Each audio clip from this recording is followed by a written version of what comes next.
As American framemakers used, adapted, and reinterpreted Eastlake's ideas, many unique and unusual frames appeared. Often painted surfaces were combined with elaborate incised designs, some actually making a picture of their own, such as this frame, with its bird and cat tails and the beetle in the cage, a symbol of good luck.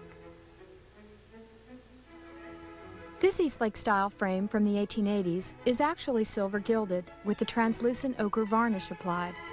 The use of silver gilding rendered a pale shade of gold and was not uncommon in the 1880s.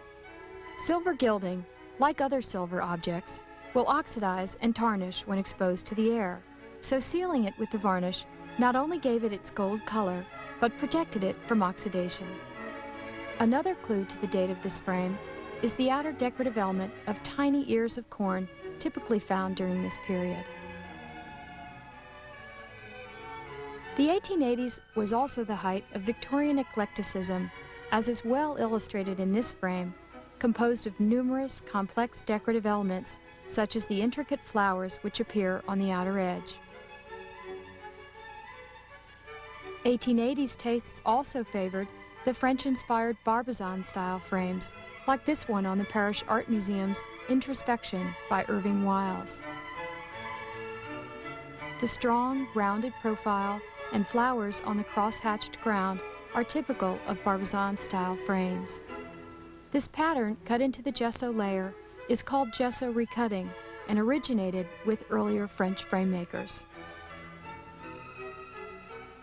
Many paintings from this period depicted exotic Moorish scenes and are enclosed by frames such as this one with its Islamic writing and Orientalist designs.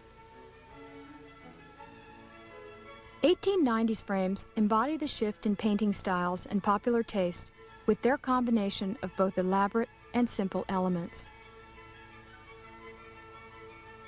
The gold-on-oak gilded surface used earlier by Whistler became popular as well. The turn of the century and its impending changes are well illustrated by the frame designs of architect Stanford White. White had many friends that were artists and often designed frames for their works. His fondness for the designs of the Italian Renaissance is evident in both the tabernacle style and the delicate lacy pattern which decorate this frame on the sculptural relief of his wife Bessie by Augustus St. Gaudens at the Metropolitan Museum of Art. Also at the Metropolitan is this Abbot Thayer painting, where White's tabernacle design is a fitting complement to the classically inspired composition.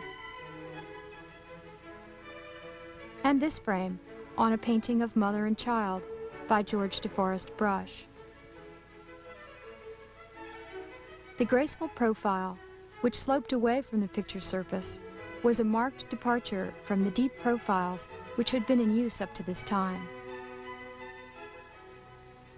White's architectural training is also evident in this elegant design which incorporates row after row of classic architectural element. In the early 1900s, the reaction against mass production fostered an increasing concern for hand craftsmanship and frames which were hand-carved and absent of applied ornament. Many artists, such as Herman Dudley Murphy and his Cara Grohan Frame Shop of Boston, designed and made frames which displayed extraordinary carving and paid greater attention to the subtleties of the gilding process. A firm believer in their value as art, Murphy signed and dated his frames. Many, including Murphy, were influenced by earlier European designs. This 17th century Venetian cassetta frame was Murphy's inspiration. For this frame, which was widely used and reinterpreted in a variety of forms, the quiet, undecorated panel and delicately carved corners were a perfect complement to the Impressionist brushwork and palette. These two frames, designed by artist Child Hassam, show how Hassam adapted Murphy's design and even included his own initials in the final composition. Boston was also the home of other important frame makers such as the Foster Brothers Company, and Charles Prendergast, brother of Maurice Prendergast. Prendergast created frames such as this, based closely on earlier historical forms, and occasionally signed them, though many of Prendergast's frames are unsigned. Prendergast also mastered the art of incising decorative patterns into the gesso surface and frequently used silver gilt, intentionally leaving areas exposed for the decorative effect that oxidation would offer. Artist Max Cuny learned frame-making from Charles Prendergast, whose influence is evident here in both his use of silver gilt and in the incising technique so favored by his teacher. Several other frame makers, such as artist E.C. Slater of Philadelphia and New York, and companies such as the Newcomb-Macklin Company of both Chicago and New York, created frames noted for their fine carving. Frames incorporating Native American motifs were crafted for paintings of the Taos School, which depicted scenes of daily life in the American Southwest. In California, husband and wife artists Arthur and Lucia Matthews designed and made frames. Often ungilded, their frames frequently drew on architectural precedents and employed a special style of flat relief carving used to depict scenes of their native California.